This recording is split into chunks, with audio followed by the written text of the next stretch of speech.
La Iglesia Cristiana Josué, filial Apopa, presenta el mensaje de la palabra de Dios.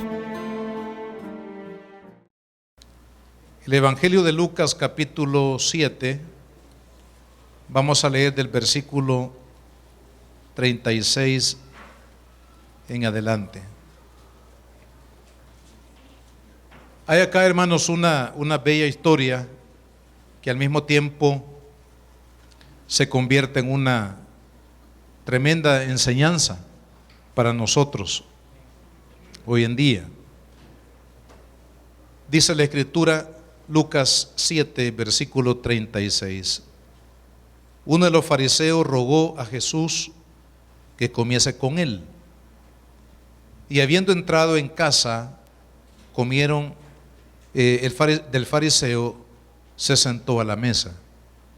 Entonces una mujer de la ciudad, que era pecadora, al saber que Jesús estaba a la mesa en casa del fariseo, trajo un frasco de alabastro con perfume, y estando detrás de él a sus pies, llorando, y comenzó a regar con lágrimas sus pies, y los enjugaba con sus cabellos, y besaba sus pies, y los ungía con el perfume.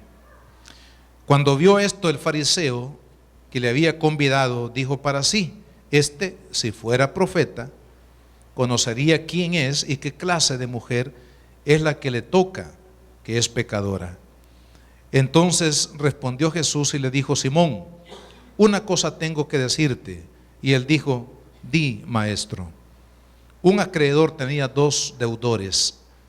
El uno le debía 500 denarios y el otro 50. Y no teniendo ellos con qué pagar, perdonó a ambos. Di pues, ¿cuál de ellos le amará más? Y respondiendo Simón dijo: pienso que aquel a quien perdonó más. Y él le dijo: rectamente has juzgado. Y vuelto a la mujer dijo a Simón: ¿ves esta mujer? Entré en tu casa y no me diste agua para mis pies, mas ésta ha regado mis pies con lágrimas y los ha enjugado con sus cabellos. No me diste beso, mas ésta desde que entré no ha cesado de besar mis pies. No ungiste mi cabeza con aceite, mas ésta ha ungido con perfume mis pies. Por lo cual te digo que sus muchos pecados le son perdonados, porque amó mucho, mas aquel a quien se le perdona poco, poco ama. Y a ella le dijo: tus pecados te son perdonados. Bueno, hermanos, estamos aquí ante un pasaje de la Escritura sobre el cual quiero hablar en esta ocasión bajo el tema: el servicio que surge del agradecimiento. El servicio que surge del agradecimiento. De esta lectura de la palabra de Dios vemos a una mujer que evidentemente había recibido algo lindo de Jesús antes de llegar a esta casa, y que ella lo muestra derramando sus lágrimas y también derramando el perfume que había llevado delante del Señor. Y entendemos que Dios había hecho, que Jesús había hecho un milagro, creo que el milagro de milagros, que es el milagro del perdón, el milagro de la salvación de nuestras almas. Pero ella, con mucho amor y con mucha gratitud, llegó a ese lugar para poder derramar, expresarle a través de lo que hizo, el agradecimiento y el amor que ella tenía para con el Señor Jesús. Algunas personas que le llamamos nosotros estudiosos de la Biblia, comentaristas de la Biblia, relacionan a esta mujer, porque no se da su nombre, solo dice que era una mujer pecadora. Relacionan a esta mujer con otras mujeres que sí aparecen sus nombres en la Biblia. Una de ellas es María de Betania, que era hermana de Lázaro, de esta familia que vivían ahí, y que ustedes recuerdan, el Señor levantó a Lázaro. Y otros relacionan a esta mujer con María Magdalena, de quien en Lucas 18:13 el Señor dice, o ahí dice en su palabra, que esta mujer llamada María Magdalena había sido liberada por Jesús de 7 demonios. O sea, había en esta mujer una obra, una esclavitud, hermanos, demoníaca, y la Biblia dice que Jesús la había liberado. Y algunos relacionan a esta misma mujer precisamente con María Magdalena. Probablemente haya sido ella. Yo creo que más se podría relacionar con ella que con María de Betania, porque María de Betania no se menciona, digamos, que haya tenido una vida de testimonio, de mal testimonio, sino solamente la relaciona con su hermano Lázaro, el que había resucitado entre los muertos. Pero a María Magdalena sí, hermanos, Dios había hecho un milagro grande de liberación, y probablemente esta mujer esté relacionada, ¿verdad?, con María Magdalena. El caso es, hermanos, que esta mujer dice, entra en ese lugar donde el fariseo había invitado a Jesús para compartir una cena, y ya ustedes saben lo que ella hizo, cómo derramó sus lágrimas y su perfume a los pies de Jesús. En primer lugar, hermanos, basados en esta historia, quiero decir que es importante reconocer acá de dónde el Señor había rescatado a esta mujer. Porque dependiendo de la valoración, fíjese, que usted y yo hagamos de lo que Cristo ha hecho en nuestra vida, de esa misma manera vamos a corresponderle a Dios con amor y con gratitud. Y esto es lo que podemos ver en el caso de esta mujer. La Biblia dice que todos hemos pecado, que no hay ni siquiera uno que es justo en la tierra. Nadie puede, hermanos, testificar y decir que es una persona perfecta o santa o pura, porque la Biblia dice que todos los seres humanos hemos pecado, todos hemos ofendido a Dios de una u otra manera, y todos hemos nacido con la maldición del pecado sobre nuestra vida. Por eso Jesús habló de una esclavitud que no es una esclavitud de rejas, ni una esclavitud de una puerta cerrada, sino habló de una esclavitud espiritual. Porque dice la palabra que el que hace pecado se vuelve esclavo del pecado. Entonces hay una esclavitud espiritual, y es la que mantenía a esta mujer llamada pecadora aquí en la Biblia, la mantenía cautiva en esa vida, hermanos, de pecado. Ustedes saben que los seres humanos, sobre esa base de que todos somos pecadores, hermanos, en el trayecto de la vida nos desviamos y hacemos cosas que realmente destruyen nuestra vida y que por supuesto enredan más nuestra esclavitud en el pecado. Me refiero, por ejemplo, cuando uno crece, se ve tentado por el alcoholismo, por las drogas. ¿Cuántas personas destruyen su vida, hermano, en el alcohol? El alcohol no solamente afecta la vida física de la persona, sino también su juicio. Porque una persona bajo los efectos de una droga o los efectos del alcohol no puede razonar de manera correcta, y hace cosas indebidas, y hace cosas que ponen en peligro, en riesgo la vida de los demás, precisamente porque el alcohol y las drogas está conectado, hermanos, con la vida pecaminosa del corazón, y eso destruye la vida. Otras personas, si no es en el alcoholismo o en las drogas, hermanos, entran en el campo de la inmoralidad sexual, el adulterio, la fornicación, el homosexualismo, el lesbianismo, y comienza a destruir su propia vida, su propia moral personal y aún, digamos, de la familia, hermanos, cuando son atrapados por estos pecados, estos pecados que esclavizan el alma, el corazón, y la persona se complica la vida. Otros, hermanos, en los carteles de las drogas, tratando de hacer dinero y ganar dinero y hacerse rico y famoso de una manera rápida y sin mayor complicación.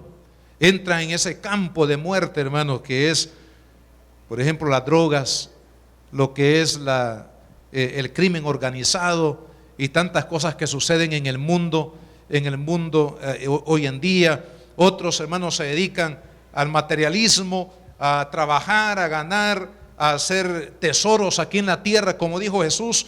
Por tanto, hermano, hay una complicación de vida. Y hay personas que tratan de llenar las aspiraciones de su corazón con todas las cosas materiales, aún con el amor conyugal. ¿Cuántas personas han dicho, mire, la verdad que yo me quiero casar porque quiero ser feliz? Y cuando se casa, realmente no es feliz, sino que es más infeliz que antes. Porque su aspiración, hermanos, de llenar los vacíos de su corazón con el amor de una mujer, con el amor de un hombre, realmente no funcionaron. Porque nadie puede llenar el vacío de nuestro corazón, hermano. Ni una esposa, ni un esposo, ni un hijo puede llenar el vacío del corazón. Solamente Dios puede llenar el vacío del corazón. Solo Cristo puede llenar el vacío del corazón del hombre. Y no podemos llenarlo con nada. En la Biblia encontramos, además de esta mujer, recuerdan allá en el capítulo 4 del Evangelio de Juan, encontramos la historia de la mujer samaritana. La Biblia dice, 5 maridos has tenido y el que ahora tienes no es tuyo. O sea, había tratado de llenar, de alcanzar la felicidad, hermano, buscando ese amor, buscando esa fuente de felicidad en personas, en hombres en este caso, pero ninguno de ellos la pudo hacer feliz hasta que se encontró con el Hijo de Dios, con Jesús. Ahí en ese pozo, hermanos, que se conoce como el pozo de Jacob, ahí, hermanos, en ese lugar, esta mujer tuvo un encuentro personal con Jesucristo y hasta ese momento su corazón fue realmente satisfecho. Pero ¿de dónde, hermanos, sacó el Señor con su misericordia y su perdón a esta mujer? La Biblia solo dice una mujer pecadora que había conocido las profundidades del pecado. Y si es la misma María Magdalena, esclavizada por 7 demonios que habían anulado sus sentimientos, habían anulado su voluntad, habían anulado su forma de soñar, de pensar, de vivir, precisamente porque el diablo, dice la Biblia, ha venido para robar, matar y para destruir, hermano. Satanás destruye los sueños, las aspiraciones de una persona. Satanás destruye la paz del corazón. Satanás destruye, hermanos, la mente que puede pensar con claridad, y por eso cometemos tantos errores. Pero quiero decirle, hermanos, no importa cuán profundo hayamos caído en el pecado, la mano de Cristo puede llegar hasta la profundidad del pecado y sacarnos cuando nosotros clamamos a Él. Es por eso que esta mujer, hermanos, que tenía una vida oscura, un pasado oscuro, ahora la vemos interrumpir en ese lugar para derramar sus lágrimas de gratitud, derramar sus lágrimas de amor, hermanos, a los pies de Jesucristo, porque ella reconocía de dónde el Señor la había sacado. Por eso es que Jesús dice, en la conclusión de esta parábola que le declara al fariseo, dice, el que perdona, es decir, a quien se le perdona poco, poco ama. Y la mujer se ubicó en aquellos que han sido perdonados mucho. Es decir, aquellos que valoramos lo que significa el perdón de Dios en nuestra vida. Aquellos que reconocemos de dónde el Señor nos ha sacado. Hermano, esto es importante. Tenemos que reconocer de dónde Dios nos sacó. Reconocer lo que Dios ha hecho en nuestra vida, porque como humanos, hermanos, se nos olvida con mucha facilidad de dónde Cristo nos sacó. No debemos de olvidar, hermanos, que Dios nos encontró perdidos en el pecado. Ya con la espada, hermanos, del juicio de Dios sobre nuestra cabeza, por cuanto todos pecaron, dice la Biblia, han sido destituidos de la gloria de Dios, y la paga del pecado es muerte. Ahí nos encontró el Señor, hundidos en el pecado, hermanos, pero su gracia nos rescató y nos dio una nueva vida, una nueva oportunidad de poder vivir para Dios y servir al Señor. Por eso, hermanos, la condición en la que esta mujer estaba, es importante reconocerlo, porque así también usted y yo nos podemos identificar de dónde nos rescató el Señor y a dónde nos ha puesto hoy. Amén. y a lo que tenemos ahora una posición, hermanos, más que ciudadanos de este país de El Salvador, ciudadanos del reino de los cielos, dice la palabra de Dios. Pero esa exaltación, hermanos, ha venido por pura gracia divina, porque no merecíamos nada. El que les predica esta mañana aquí, hermano, no merecía nada. Mi vida era un desastre. A los 16 años mi vida era, hermanos, una total pérdida. Sin embargo, la gracia de Dios nos alcanzó y nos dio una oportunidad de cambio, una oportunidad de servir, de honrar a Dios.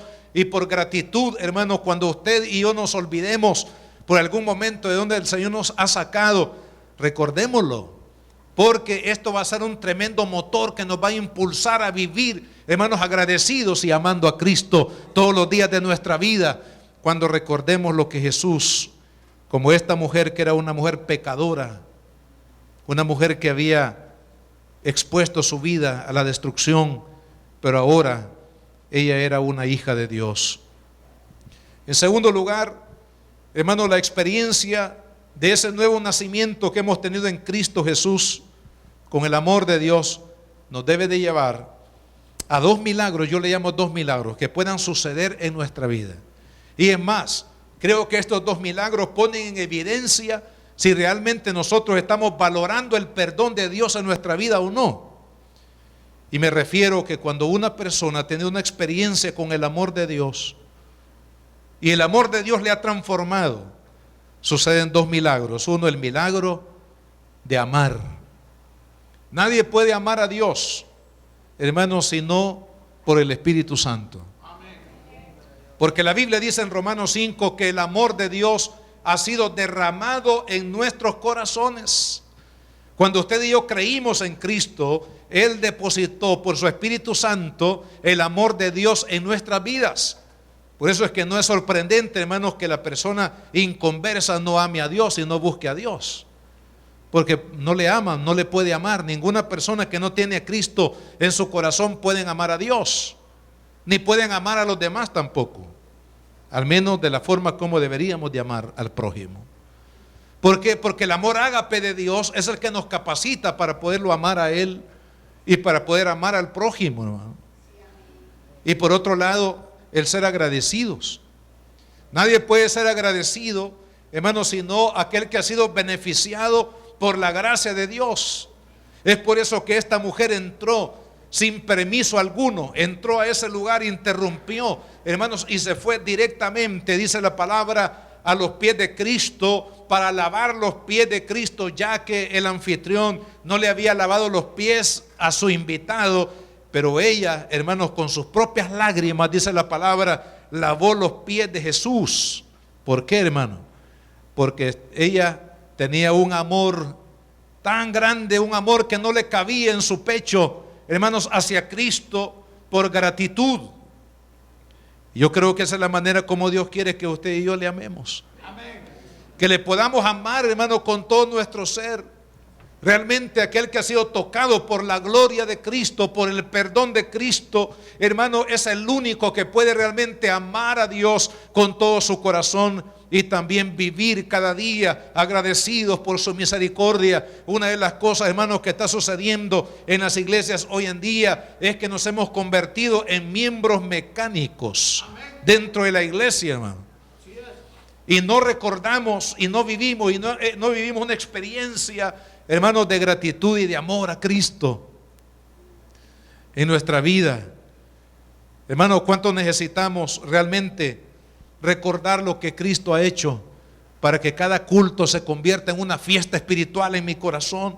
Para que cada culto se convierta, cada reunión se convierta, hermanos, en una oportunidad de poderle ofrendar a mi Dios, como correspondiendo el inmenso amor, misericordia y perdón que Él ha tenido para conmigo.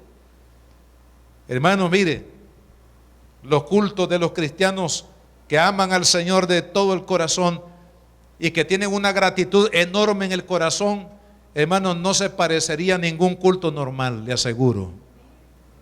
Si todos los que estamos aquí, hermanos, viniéramos al culto consciente de dónde Dios me sacó y con un amor que no me cabe en el corazón para expresarle a Dios cuánto le amo, cuánto le agradezco, cuánto valoro la obra que Él hizo. Hermanos, en la cruz del Calvario, en mi corazón yo le aseguro que los cultos realmente fueran cultos pentecostales, hermano. Hoy en día no todos alabamos a Dios como debemos hacerlo, hermano. Pero aquel que reconoce lo que Dios ha hecho en su vida, le va a alabar y adorar con todo, hermano. Va a poner todo su corazón, va a poner toda su fuerza, va a poner, hermanos, toda su gratitud en el corazón para honrar a Dios. ¿Por qué? Porque aquellos que han experimentado el poder de Dios, Jesús dijo, aquellos a quienes valoran el perdón, dice, van a amar mucho. Dios quiere que usted y yo le amemos mucho. Dios quiere que usted y yo le honremos mucho, amado hermano, en nuestra vida. Pero eso está relacionado con la valoración de lo que Él ha hecho en nosotros. Si usted y yo valoramos a Dios de esa manera, le vamos a servir de todo corazón. Y quiero, hermanos, en tercer lugar hablar de algunas maneras como nosotros podemos expresar nuestro servicio en amor y en gratitud al Señor. Primero, a través de la comunión con Él. Cuando usted y yo buscamos a Dios, es porque le amamos. Dios no debe de ser buscado, hermanos, por emergencias, que comúnmente y lamentablemente, como digo, el cristiano que ha caído en frialdad de corazón, busca a Dios cuando el zapato le aprieta, cuando tiene un problema, cuando tiene una crisis, cuando no hay quien le ayude, cuando no puede superar o no puede enfrentar aquel gigante que viene sobre su vida. Lamentablemente muchos buscan a Dios en emergencias, en problemas, en situaciones. Pero, amados hermanos, Dios quiere que le busquemos porque le amamos. Amén, hermano. Quiero decirle que Dios no es Santa Claus, hermano. Santa Claus es una idea que alguien, buen comerciante, se inventó, hermano, en algún momento de la vida. Digo esto porque algunos solamente buscamos a Dios para buscar regalos de Dios. Señor, dame. Y entonces Dios dice, hijo, ¿y cuándo tú me vas a dar? ¿Cuándo tú te vas a presentar delante de mí para tener comunión conmigo? Para mostrarme tu amor. Yo quiero mostrarte mi amor a ti, pero es necesario que nosotros, amados hermanos, busquemos al Señor. Sabe que Dios nos habla a través de un ambiente espiritual que nosotros podemos crear. Cuando usted ora al Señor, ahí Dios le va a hablar. ¿Por qué? Porque la oración es una comunión con Dios, es un diálogo con Dios, es hablar con Dios. A través de la palabra, cuando leemos la palabra, Dios nos habla a nosotros. En la oración usted le habla a Dios y en la palabra Dios le contesta lo que usted quiere, necesita, lo que usted le pide. Es una dinámica. Hermano, el que lee la palabra es porque ama a Dios, porque quiere tener comunión con Él. El que ora es porque ama a Dios, porque quiere honrarlo, quiere adorarlo, quiere exaltarlo, quiere bendecirlo. Hermanos, y Dios nos ministra en ese lugar de comunión con Él. A los profetas del Antiguo Testamento, fíjense lo que sucede, hermanos, con los profetas o con los siervos de Dios, cuando no estamos en comunión con el Señor porque no le amamos. Amamos más la rutina, amamos más las actividades, amamos más, bueno, todo lo que se hace. Pero el que ama a Dios va a buscar la intimidad con Él. Y para un siervo de Dios, hermano, qué importante y qué valioso era esto. Y lo ilustra la Biblia con un caso que se presenta en el Antiguo Testamento, en el caso de Jeremías, el profeta. Fíjese, Israel fue extraviado del camino que debía de seguir, es decir, de honrar y obedecer a Dios. ¿Sabe por qué, hermano? Porque los profetas que le predicaban, los profetas que tenían la misión de mantener el pueblo enfocado en Dios, para que honraran a Dios, para que obedecieran a Dios y vivieran bajo la bendición de Dios, hermanos, no amaban a Dios. Y como no amaban a Dios, no estaban en su presencia. Y como no estaban en su presencia, no tenían la dirección correcta que Dios quería darle al pueblo, y por eso el pueblo se extravió. Hermanos, Israel se extravió porque los profetas estaban extraviados.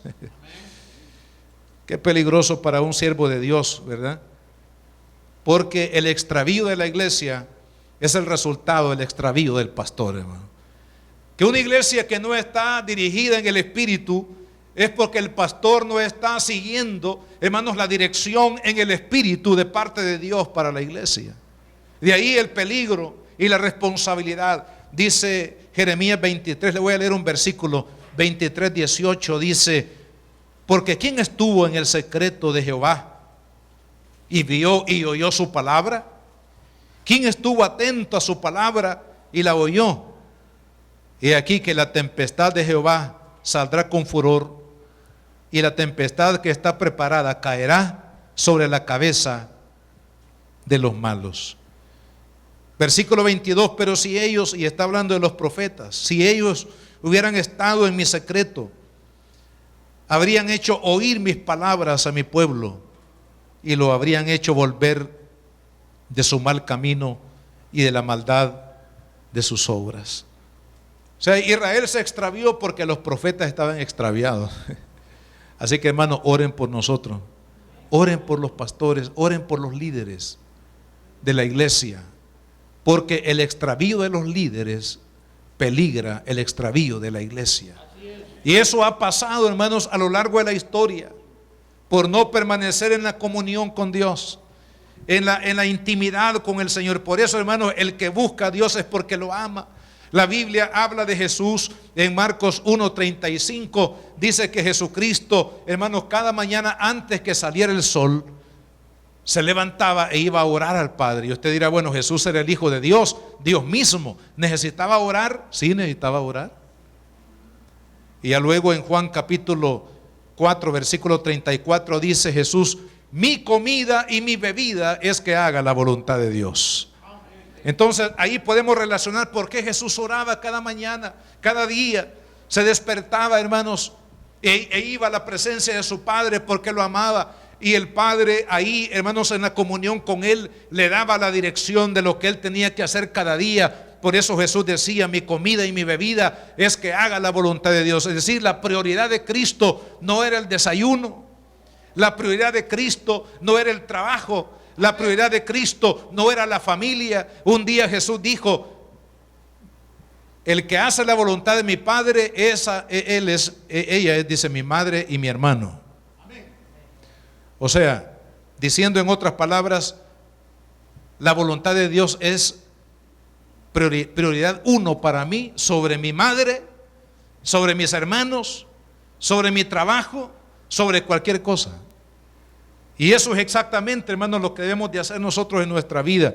Entonces, ¿cómo mostramos nosotros nuestro amor y nuestra gratitud al Señor, hermano? Yendo a su presencia para derramar el corazón delante de Dios en agradecimiento, lavar los pies de Jesús, simbólicamente hablando, hermano, con nuestra gratitud, con nuestra adoración, con nuestra alabanza. Busquemos al Señor, hermanos, oremos, busquémoslo en su palabra, dejemos que el Espíritu Santo hable a nuestro corazón. Dios quiere oír su voz, Dios quiere oír la voz de su iglesia, así como en el cantar de los cantares el novio dice: quiero oír la voz de mi amada, y la amada dice: quiero oír la voz de mi amado, quiero escucharlo, quiero estar con él, quiero estar en comunión con él. Amado hermano, el que ama al Señor lo va a buscar, lo va a adorar, lo va a honrar y va a querer estar en su presencia, hermano, en comunión con Él. Segundo, la segunda manera como nosotros expresamos nuestro amor y gratitud en el servicio al Señor es en el testimonio. Jesús dijo en Hechos 1:8: recibiréis poder cuando haya venido sobre vosotros el Espíritu Santo, y me seréis testigos en Jerusalén, Judea, Samaria y hasta lo último de la tierra. Dice también la palabra que el que gana almas es sabio. Es decir, aquellos hermanos que testificamos o que debemos testificar de lo que Cristo ha hecho en nuestras vidas. Dios no nos pide más. Usted no necesita ser un teólogo para testificar. Usted no necesita haber cursado todo el CCDL para dar testimonio. Usted no necesita haberse graduado de un seminario o de un instituto bíblico o alguna maestría en teología para testificar. No, Dios dice, ve y cuenta cuán grandes cosas Dios ha hecho contigo. Eso es lo que Dios nos demanda. Hermano, el testigo viene de, ¿verdad?, de dar testimonio de lo que ha visto y de lo que ha experimentado. O sea, ningún cristiano o una persona puede dar testimonio de Cristo si no ha experimentado el poder del amor de Dios en su propia vida.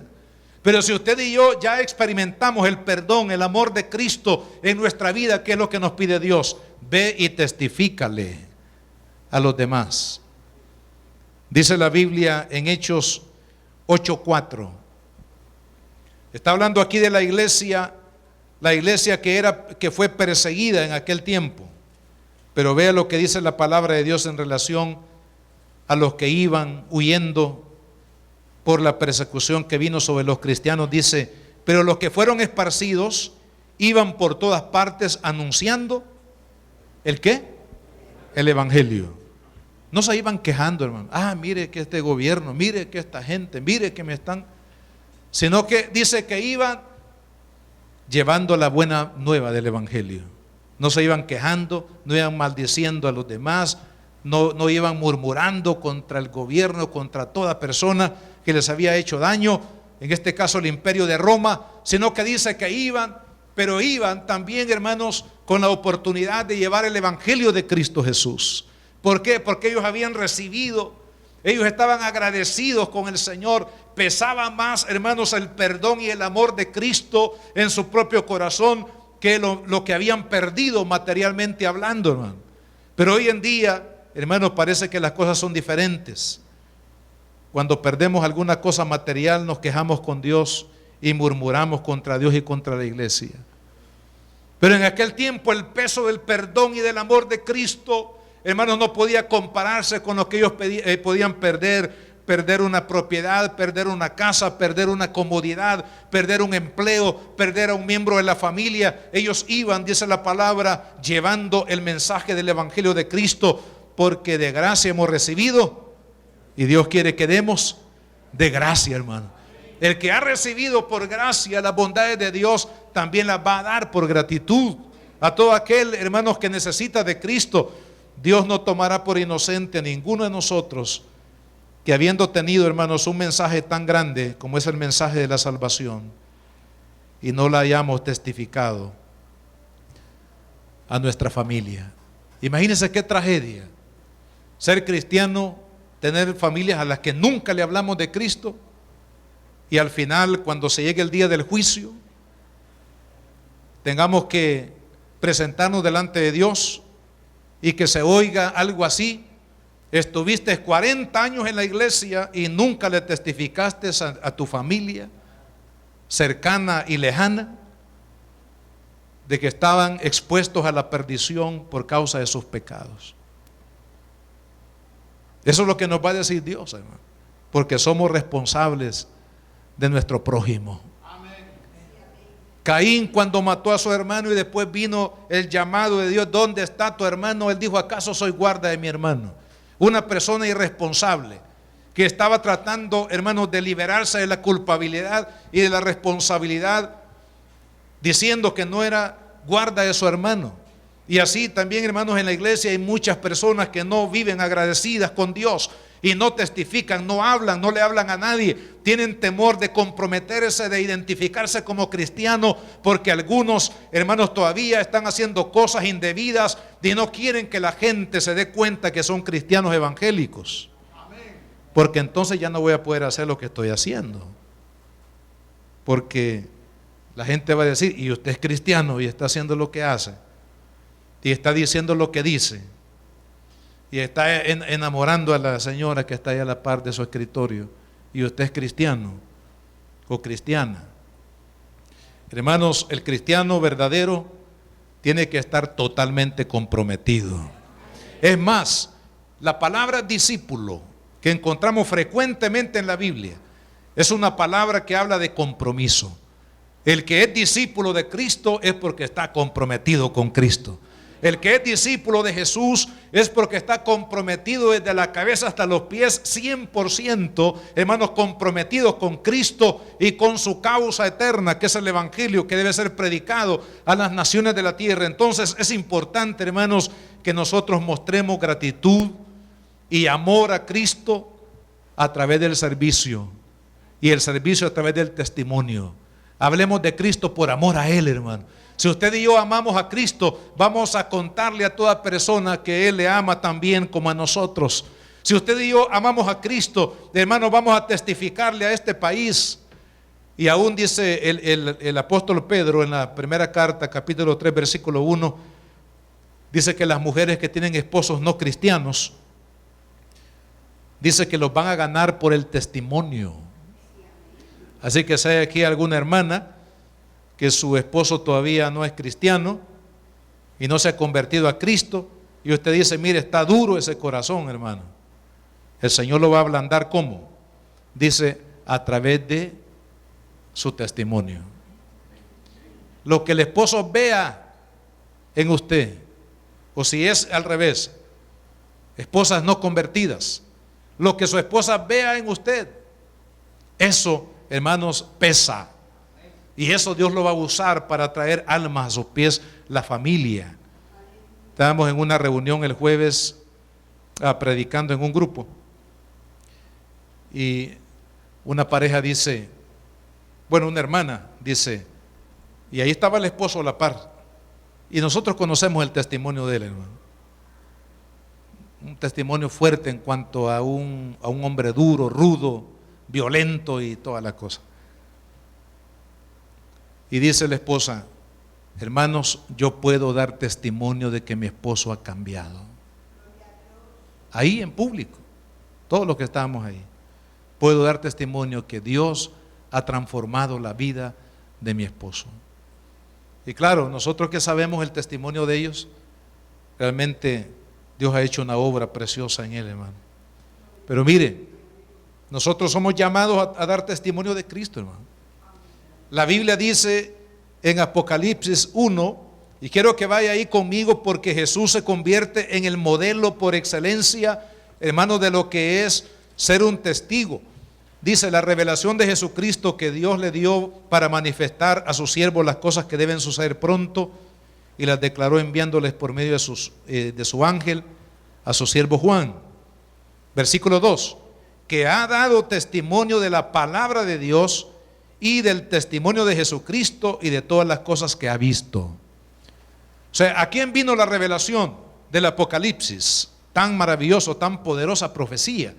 Vino, hermanos, a un hombre que dice la Biblia, aquí en el versículo 2, que había dado testimonio de Cristo. Es decir, un hombre que vio, que experimentó el poder del perdón de la gracia de Cristo, y que luego se convirtió en un predicador, en un testigo de lo que Cristo había hecho en él. A este hombre, hermanos, Dios escogió para revelarle los misterios que estaban ocultos, hermanos, para el tiempo futuro. Imagínense hace 2000 años, si todavía estas profecías se siguen cumpliendo, hermano. Pero fue dado a un hombre que fue testigo, un hombre que dio testimonio de Jesús. Hermanos, cuando usted y yo testificamos de Cristo, Dios abre puertas maravillosas de bendición para nuestra vida. Dios nos exalta, Dios lo va a promover a usted. Si usted no testifica de Cristo, Dios nunca lo va a usar. Usted va a pasar en esta tierra desapercibido. Usted no va a llevar ningún fruto a la gloria de Dios en aquel día. Pero cuando abrimos nuestros labios para hablar de lo que Cristo ha hecho en nosotros, hermanos, Dios va a hacer cosas maravillosas. Y dice en el versículo 5, aquí vemos a otro testigo. Y de Jesucristo, ¿cómo le llama? El testigo fiel. O sea, Jesús se convierte, hermanos, en el modelo de lo que significa ser un testigo fiel, un testigo comprometido con la causa de Cristo. Hermanos, hay millones de almas que necesitan su testimonio y el mío. Estimados jóvenes, hay miles de jóvenes a tu alrededor, jovencitos que a lo mejor no van a escuchar el mensaje del Evangelio sino por tus labios. por tu testimonio. Háblales de Cristo, háblales del amor de Dios. Hermanos, hay familiares que a lo mejor nunca se les podrá llegar de otra manera, sino a través de reuniones o visitas que usted tiene o le hacen de su familia. Amado hermano, ahí debemos de aprovechar para testificarles del amor de Cristo. A aquellos que no son cristianos, hábleles de Jesús. ¿Sabe lo menos que puede suceder? Es que ya no lo visiten. Pero no importa. Si ya no lo quieren visitar, usted visítelo de nuevo. Y sobre todo, si ya no le visitan, ya quedó la semilla ahí en el corazón, hermano. Ya quedó sembrada la palabra ahí en el corazón, y a su tiempo va a germinar para la gloria de Dios. Pero debemos de dar testimonio. Cuando usted y yo testificamos, estamos mostrando amor y gratitud al Señor. Y en tercer lugar, hermano, ¿cómo expresamos nuestra gratitud en amor y gratitud al Señor? En el sostenimiento del culto. Quiero decirle, hermano, algo que yo siempre repito y no me voy a cansar de hacerlo, porque veo muchas equivocaciones en las congregaciones en relación a los cultos. Porque algunas personas tienen la idea que los cultos en las iglesias son para ellos. Entonces van a la iglesia y algo no les gusta y dicen: no me gustó el culto, y ya no regresan. O se van con aquel malestar de que no les gustó algo en el culto. Hermanos, quiero decirles que el culto no es para usted ni para mí. El culto no es para los líderes de la iglesia. El culto no es para los hermanos que tocan aquí en los instrumentos musicales, los que cantan, los que presiden, los sugieres.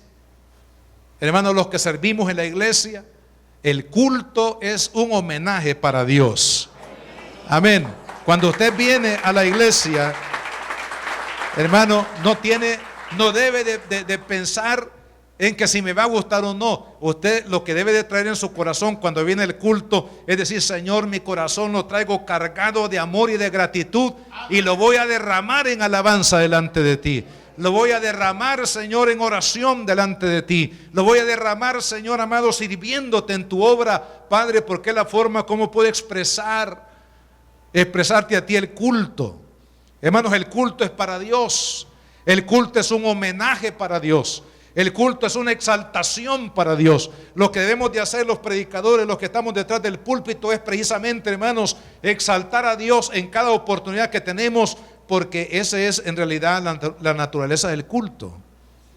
En el Antiguo Testamento, tomando el modelo del Antiguo Testamento, cuando se estableció el culto, fíjese, a Dios ya, digamos, en el tiempo de la ley, después que Dios se reveló a Moisés sacando a su pueblo de Egipto, lo llevó por el desierto, y Dios dijo: este pueblo lo voy a sacar para que me haga culto, me celebre culto. Por eso sacó Dios a Israel de Egipto, ¿no? Para que le celebrara, dice, culto a Él. Y si el Egipto representa, hermanos, el mundo para nosotros, ¿para qué nos ha sacado el Señor del mundo? Para que le rindamos culto a Él. Amén. Para que vivamos, hermanos, diariamente un homenaje, un culto, una exaltación día a día, sea en el templo, en las casas o en cualquier lugar. Nuestra vida tiene que ser un homenaje para Jesús.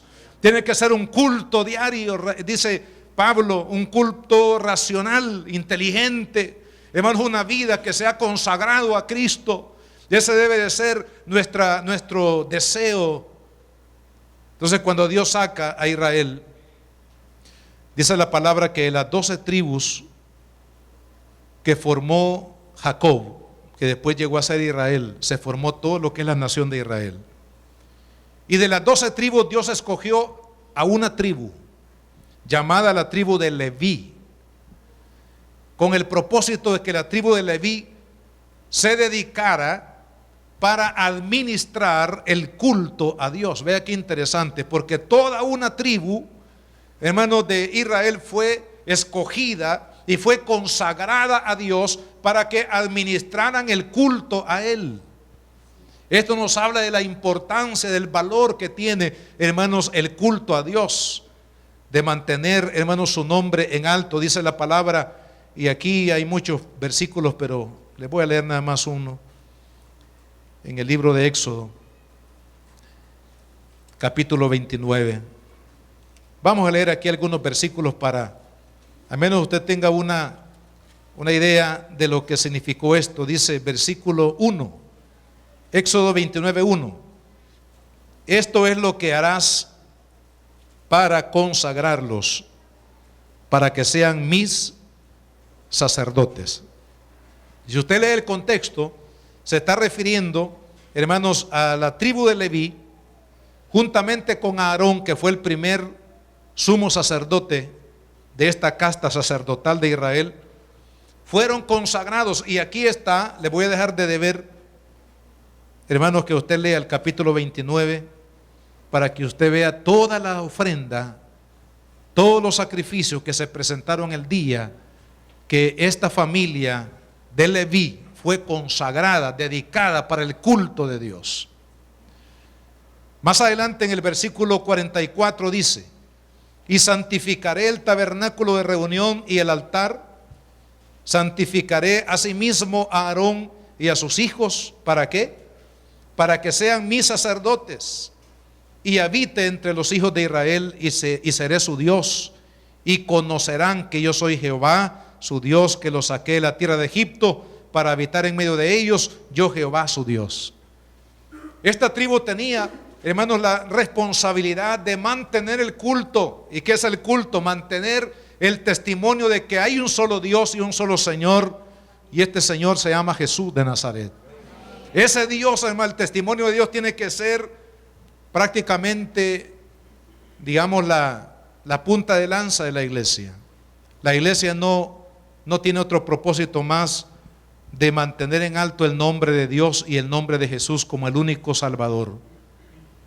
Y ese es el trabajo que hacemos los líderes, los pastores, al igual que los levitas en aquel tiempo, fueron consagrados para el culto del Señor. De ahí que para sostener a la tribu de Leví, a ustedes que son estudiosos de la Biblia, saben lo que se hizo. Dios estableció una ley, la ley de las ofrendas y de los diezmos. Esta ley lo que representaba era que Israel tenía que sostener el culto a Dios, y cada uno era responsable, hermanos, de traer sus ofrendas a la iglesia, al templo, en aquel caso en el tabernáculo, para que las ofrendas sostuvieran el culto, que todas estas familias de levitas, hermanos, estaban dedicados, unos para oficiar ahí en los oficios de los sacrificios, otros más adelante en la época de David se convirtieron en cantores, en músicos que alababan 24 horas del día. Esto es una cosa sorprendente en la época de David, cuando él llegó a valorar lo que implicaba la alabanza, la adoración a Dios. Dice que estableció turnos. Las 24 horas del día en la presencia de Dios había música, había alabanza, había adoración al Señor. ¿Por qué? Porque la Biblia dice que Dios habita en medio de la alabanza de su pueblo. Entonces todo esto, hermano, mire qué lindo. Dice la palabra que el pueblo trajo de lo que voluntariamente, lo que tenían, lo trajeron para edificar el primer templo, que fue el tabernáculo en el desierto. Luego vino el templo en la época de Zorobabel, el templo, los templos que Israel pues mantuvo como un lugar de adoración a Dios. Hermano, el pueblo fielmente sostuvo el culto a Dios, y cuando ellos se desviaron de este propósito, como era, hermano, la razón de ser de Israel era mantener el culto, el nombre de Dios en alto en todas las naciones, el testimonio de Dios. Para nosotros hoy como iglesia, hermano, nuestro tremendo compromiso es de mantener el testimonio de Cristo en alto. Amén. Si hay una iglesia que no predique a Cristo, mejor que se convierta en un teatro, hermano. Porque la iglesia tiene un objetivo claro, y es dar testimonio del Hijo de Dios para el perdón de pecados y la vida eterna de todo aquel que cree. Ese es el propósito de la iglesia. Y amados hermanos, nosotros necesitamos mantener ese propósito, mantener el culto a Dios. Y sabe que cuando el pueblo se desvió, por ejemplo, vino en el tiempo de Ageo, el templo de la reconstrucción posteriormente al cautiverio. Es tremendo, hermano, cuando somos prosperados económicamente. Por eso un proverbio dice, el proverbista dijo: Señor, no me des más de lo que yo necesito, prácticamente como parafraseando, porque me voy a olvidar de ti. Y no me des menos de lo que necesito para que no esté murmurando contra ti. En otras palabras, lo que quiere decir es: Señor, manténnos con lo que necesitamos, porque el materialismo nos puede alejar de Dios. Y es lo que pasó en el tiempo, hermanos, de Ageo. Vino el profeta de parte de Dios y le dice estas palabras a Israel. ¿Por qué? Porque Israel, hermanos, había abandonado el culto a Dios y se había dedicado a la prosperidad personal. Y ese es un problema que hoy en día también, hermanos, a la iglesia la ha extraviado. Muchos se han ido en pos de la prosperidad personal y han abandonado el culto a Dios. El propósito de mantener en alto, hermanos, el nombre de Cristo para salvación a las naciones. Entonces viene el profeta en nombre de Dios y les dice lo siguiente, versículo 3 de Ageo 1. Entonces vino palabra de Jehová por medio del profeta Ageo diciendo: ¿es para vosotros tiempo, para vosotros de habitar en vuestras casas artesonadas, y esta casa está desierta? Pues así ha dicho Jehová de los ejércitos: meditad en vuestros caminos, sembráis mucho, recogéis poco, coméis y no os saciáis, bebéis y no quedáis satisfechos, os vestís y no os calentáis, y el que trabaja a jornal recibe su jornal en saco. En otras palabras, hermano, ellos no veían ningún beneficio en su economía. Es como cuando usted recibe el salario o recibimos el salario y como ya lo debemos todo, solamente lo agarramos aquí y lo pasamos con la otra mano.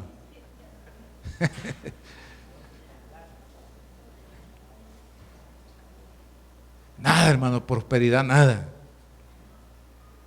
Quebrándonos los dedos, viendo que aflicciones en espíritu.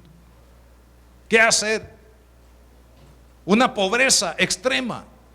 A veces la pobreza extrema, hermanos, se la atribuimos a nuestros antepasados que no nos dieron educación, no nos pudieron educar, no nos pudieron llevar a la escuela, no tuvimos oportunidades, que el gobierno da oportunidades, que la empresa privada nunca me dio oportunidades. Atribuimos, hermanos, muchas veces la miseria en el campo económico de nuestras finanzas personales y familiares a todo ello. Pero los cristianos tenemos que preguntarnos: Señor, ¿será que recibo el jornal en saco roto porque me he olvidado de tu culto y me he enfocado en el materialismo?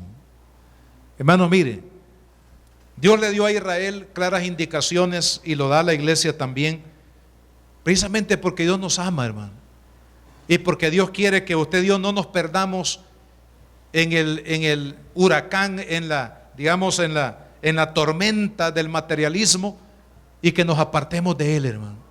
Es por eso que Dios estableció en el Antiguo Testamento que su pueblo sostuviera el culto, porque qué bendición cuando uno puede contribuir, hermano, para sostener el culto a Dios. Y hoy en día, de la misma manera, Dios espera que usted y yo, hermanos, traigamos nuestras ofrendas al culto, que así como hemos sido bendecidos, así también podamos sostener el culto a Dios, que podamos desde este lugar sencillo de Apopa, aquí, hermano, donde estamos, hermano, que el mundo conozca a Cristo a través del esfuerzo de esta iglesia, que de aquí puedan salir muchos misioneros, que de aquí, hermanos, la palabra pueda correr por todas las naciones. Eso es lo que Dios quiere, que usted y yo nos dediquemos a sostener el culto al Señor.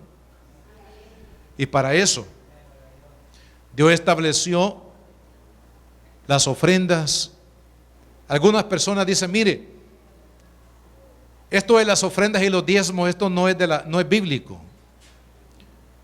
Bueno, lea la Biblia y después me cuenta.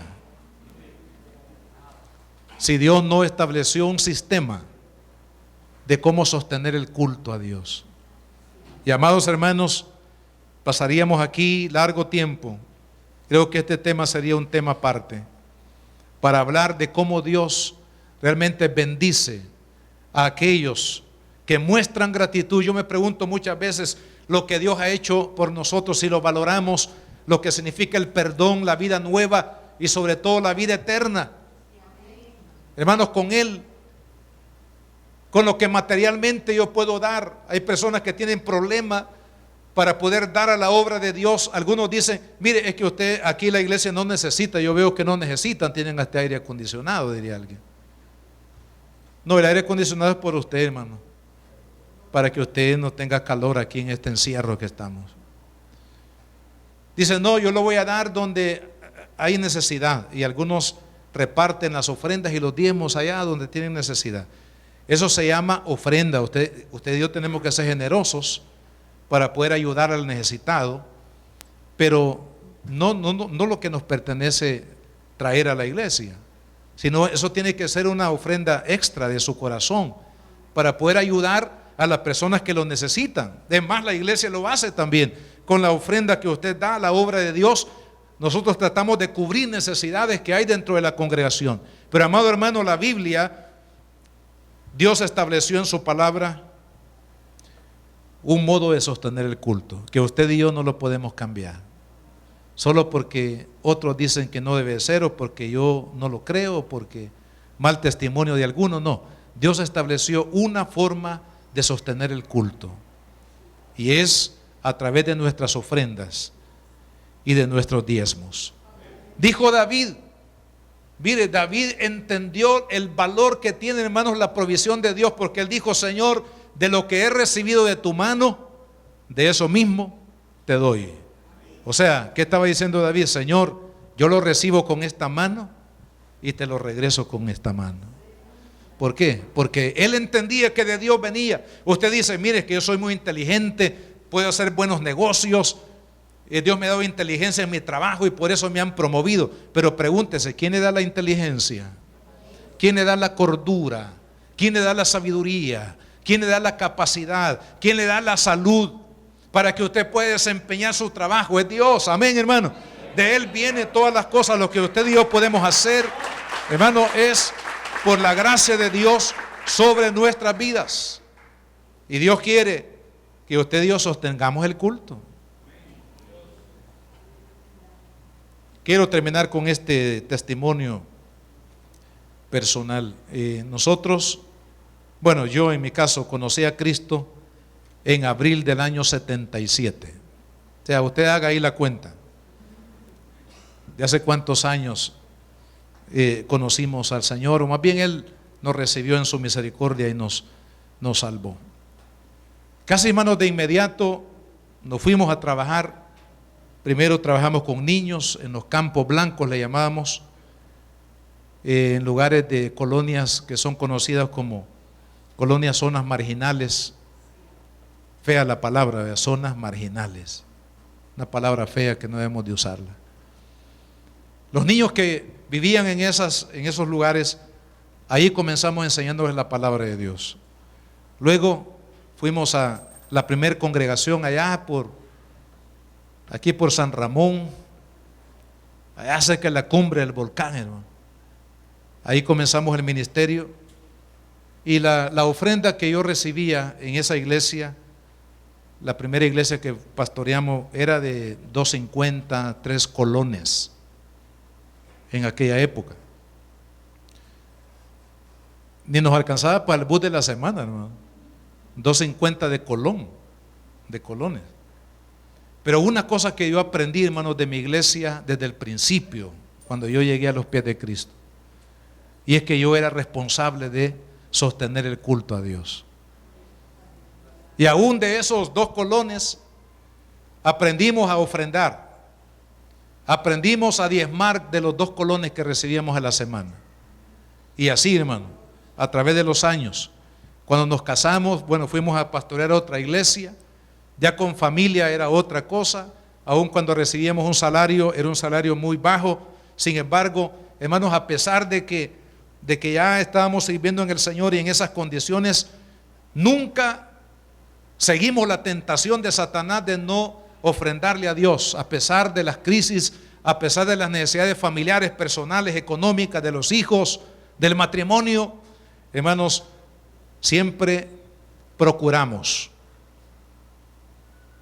No soy perfecto ni estoy diciendo que soy un angelito aquí, hermano. Perfecto solamente Dios. Pero, digo, procuramos ser fieles a Dios en lo poco. Hay un principio en la Biblia que dice: en lo poco has sido fiel, en lo mucho te pondré. Algunos hermanos dicen, fíjense la manera, dice: bueno, yo le voy a dar a Dios cuando tenga, porque ahorita muy poco lo que tengo para poderle dar a Dios. Hermano, la Biblia dice: el que ha sido fiel en lo poco, lo será también en lo mucho. El que aprende a ser fiel en lo poco será también fiel cuando Dios lo promueva y lo bendiga. Ese es el principio de la palabra de Dios.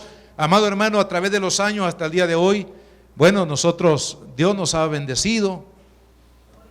Tenemos algunas cositas que Dios nos ha dado. Tenemos una casita donde vivir, tenemos algunas cosas físicamente materiales.